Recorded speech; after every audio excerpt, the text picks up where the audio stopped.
2025 നോമ്പ് കാലത്ത് ജീവിക്കുവാൻ സർവശക്തനായ ദൈവം എനിക്കും നിങ്ങൾക്കും കൃപ ചെയ്തിരിക്കുന്നു. അർത്ഥമില്ലാത്ത ആചാരങ്ങളും ആത്മാവില്ലാത്ത അനുഷ്ഠാനങ്ങളുമല്ല, ഹൃദയത്തിൻ്റെ പരിവർത്തനമാണ് ദൈവം നോമ്പ് കാലഘട്ടത്തിൽ നമ്മിൽ നിന്നും പ്രതീക്ഷിക്കുന്നത്. ഫൊർഗീവ്നെസ്, ക്ഷമ എന്നതാണ് ഇന്നേ ദിവസം നാം ധ്യാനിക്കുന്നത്. ക്ഷമയെക്കുറിച്ച് ധ്യാനിക്കുമ്പോൾ മനസ്സിൽ ഓടിയെത്തുന്നത് മത്തായി എഴുതിയ സുവിശേഷം 18 അധ്യായം 21 മുതൽ 35 വരെയുള്ള ഭാഗത്ത് പറഞ്ഞിരിക്കുന്ന നിർദ്ദയനായ ഭൃത്യന്റെ ഉപമയാണ്. ദാസന്മാരുടെ കടം തീർക്കാൻ ആഗ്രഹിച്ച രാജാവിന് മുൻപിൽ 10,000 താലന്ത് കടപ്പെട്ടിരുന്ന വ്യക്തി എത്തുന്നു. 10,000 താലന്ത് സമ്പാദിക്കാൻ ഒരു വ്യക്തി അനേക വർഷങ്ങൾ ജോലി ചെയ്യണം. ഒരിക്കലും വീട്ടിൽ തീർക്കാൻ സാധിക്കാത്തൊരു കടമായിരുന്നു ആ വ്യക്തിയുടേത്. ഞാൻ തന്നു വീട്ടിക്കൊള്ളാം എന്ന് പറയുമ്പോഴും അത് സാധ്യമല്ല എന്ന് രാജാവിനറിയാം. എങ്കിലും ആർദ്രമായ കരുണയുടെ പേരിൽ രാജാവ് ദാസന് കടം മുഴുവനും ഇളച്ചു കൊടുത്തു. കടം ഇളച്ചു കിട്ടിയ വ്യക്തി പുറത്തിറങ്ങിയപ്പോൾ തനിക്ക് 100 ധനാറ കടപ്പെട്ടിരുന്ന സഹദാസരിൽ ഒരുവനെ കണ്ടുമുട്ടി. സഹദാസന്റെ കടം നിസ്സാരമാണ്. എന്നാൽ കടം ഇളച്ചു കിട്ടിയ വ്യക്തി അവനോട് തെല്ലും കരുണ കാണിച്ചില്ല.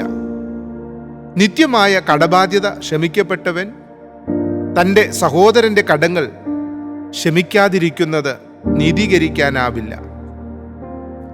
70 പ്രാവശ്യം ക്ഷമിക്കണമെന്നാണ് ക്രിസ്തു തൻ്റെ ശിഷ്യന്മാരെ പഠിപ്പിക്കുന്നത്. ഹീബ്രുവിൽ 77 എന്നും ഗ്രീക്കിൽ 770 490 എന്നുമാണ് ഇതിനെ മനസ്സിലാക്കുന്നത്. ക്രിസ്തു ശിഷ്യർ അതിരില്ലാത്ത ക്ഷമയുടെ ചാലകങ്ങൾ ആകേണ്ടവരാണ് എന്നതാണ് ഈ പദപ്രയോഗം സൂചിപ്പിക്കുന്നത്. ഞങ്ങളുടെ കടക്കാരോട് ഞങ്ങൾ ക്ഷമിച്ചിരിക്കുന്നത് പോലെ ഞങ്ങളുടെ കടങ്ങളെ ഞങ്ങളോട് ക്ഷമിക്കണമേ എന്ന് പ്രാർത്ഥിക്കുവാൻ പഠിപ്പിച്ച ക്രിസ്തു ക്രൂശിൽ കിടന്ന് പ്രാണവേദനയാൽ പിടയുന്ന നേരത്ത് പിതാവേ, ഇവർ ചെയ്യുന്നത് ഇന്നത് എന്ന് അറിയായ്ക കൊണ്ട് ഇവരോട് ക്ഷമിക്കണമേ എന്ന് പ്രാർത്ഥിച്ച ക്രിസ്തു ഒടുവിൽ ക്രൂശിൽ കിടന്ന കള്ളനോട് ക്ഷമിച്ച ക്രിസ്തുവിനെ പോലെ നമുക്കും അന്യോന്യം ക്ഷമിക്കുവാൻ സാധിക്കണം. ചെയ്തു പോയ അപരാധങ്ങളെക്കാളേറെ അതൊക്കെയും ക്ഷമിക്കപ്പെട്ടു എന്നറിയുന്ന നേരത്ത് യഥാർത്ഥത്തിൽ നമ്മുടെ കണ്ണുകൾ നിറയും.